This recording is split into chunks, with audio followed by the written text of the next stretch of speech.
Welcome to our channel. Today we how to authorize Dropbox Sign to send documents after LinkedIn networking, full guide step by step clearly. To begin, ensure you are logged into your Dropbox account. Navigate to the Dropbox Sign website.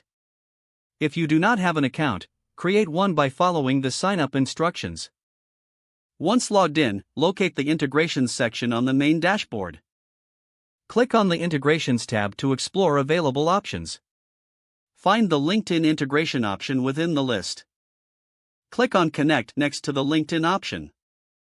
You will be prompted to log into your LinkedIn account.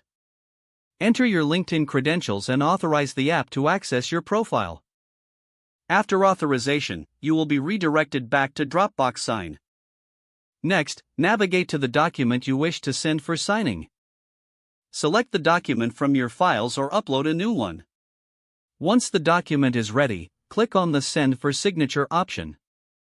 Enter the email addresses of the recipients you connected with on LinkedIn. Add any necessary message or instructions in the provided field. Choose the signing order if there are multiple recipients.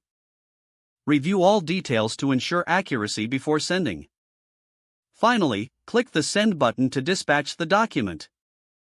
Monitor the status of the document from your Dropbox Sign dashboard.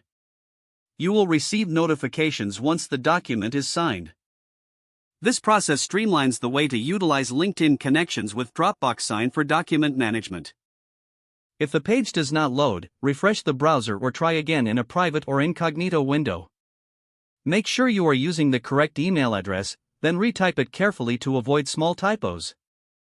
If your password is not accepted, use the reset option and create a new strong password you can remember. Check your spam folder for verification or security emails, then complete any requested confirmation steps. Enable two-factor authentication if available to improve account security and reduce unauthorized access risk. After signing in, review your profile details so your contact information and settings are accurate and current. If you see an error message, note it down and try again after restarting your device and internet connection. Don't forget to like this video and subscribe to our channel for more step-by-step tech guides.